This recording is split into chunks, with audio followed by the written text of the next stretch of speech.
नमस्कार। विधानसभा सत्र के दौरान हाई स्कूल के 2 विषयों के शिक्षक इतिहास और नागरिक शास्त्र के लगातार धरना दे रहे हैं। ये धरना कई दिनों से चलता आ रहा है, पिछले कई महीनों से, लेकिन अभी तक इनकी मांगें पूरी नहीं हो सकी हैं। सुप्रीम कोर्ट ने साफ तौर पर कह दिया है कि गैर अनुसूचित जिलों पर किसी तरह की रोक नहीं है, स्टे नहीं है, इनकी नौकरी दी जा सकती है। इसके बावजूद, अनुशंसा के बावजूद, रिजल्ट के परिणाम के बावजूद नियुक्ति रुकी हुई है और इस चीज़ को लेकर कई दिनों से ये लोग यहाँ पर धरना दे रहे हैं। अब जब विधानसभा का सत्र चल रहा है, तब भी विधानसभा सत्र के सामने, विधानसभा के ठीक सामने जो मैदान आवंटित किया गया वहाँ पर ही धरना दे रहे हैं। और आज माले से विधायक विनोद सिंह इनसे मिलने के लिए भी आए हैं। सबसे पहले विनोद सिंह से जानेंगे, उसके बाद बाकी लोगों से बातचीत करेंगे। सर, कई महीने हो गए हैं इनके धरना देते हुए और कई बार कई लोगों से मिले हैं, मुख्यमंत्री तक की बात पहुंची है, ये पूरा नहीं हो सका है। जहां तक जानकारी है कि आज के विधानसभा सत्र में भी इनकी बातों को रखने का प्रावधान था, क्या कुछ हो पाया वहाँ? देखिए, ये सवाल पिछले साल से ही चल रहा है और पिछले सत्र में भी मैंने ये सवाल उठाया था और हमने कहा था कि सरकार अगर नियुक्तियों के प्रति जवाबदेह है, सरकार अगर कह रही है कि ये साल नियुक्ति का है, हम दरवाज़ा खोलेंगे, तो इसकी पहली शुरुआत ये होनी चाहिए थी कि जिन जिन विषयों की परीक्षाएं हो चुकी हैं, जिनके रिजल्ट आ चुके हैं, उनको नियुक्ति पत्र दे।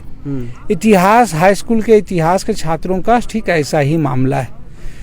पिछले दिनों मैंने सवाल उठाया था तो सरकार का जवाब था कि भाई इस फैसले के खिलाफ जो है लोग उच्चतम न्यायालय गए हैं, इसलिए अभी इस पर नियुक्तियाँ नहीं हो चुकी। पिछले दिनों उच्चतम न्यायालय से भी जो है इस पे आ गया स्पष्ट आदेश कि हमारी तरफ से हिस्ट्री के शिक्षकों पे कहीं से नियुक्ति पे कोई रोक नहीं है।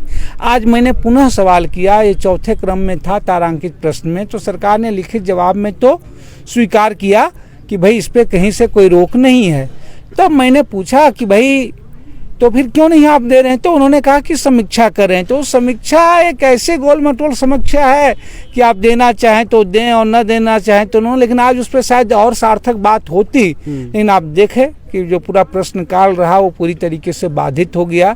अगर ये बाधित नहीं होता तो सरकार कटघरे में खड़ी होती और अगर सरकार की मंशा सही नहीं है तो वह भी शायद उजागर होता। पुनः मैंने इस पे पहले दिन ही मैंने शुरुआत किया था, क्योंकि पूरे राज्य के युवाओं के लिए सत्र इसलिए है कि जितनी नियुक्तियां हैं वो खाली हों, पंचायत सचिव हों, हिस्ट्री हाई स्कूल शिक्षक हों, उत्पाद सिपाही हों, वो सारे बात जो रहे हैं कि भाई नियुक्तियां हों, क्योंकि राज्य में बेरोजगारी का दर जो है पूरे देश में 3रे नंबर पर राज्य आ गया है। तो कार्य स्थगन में भी मैंने इस पे लाया तो अध्यक्ष महोदय ने कहा कि ठीक है, सेकंड पाली पे होगी, इस पे चर्चा होगी। महंगाई पे होना था,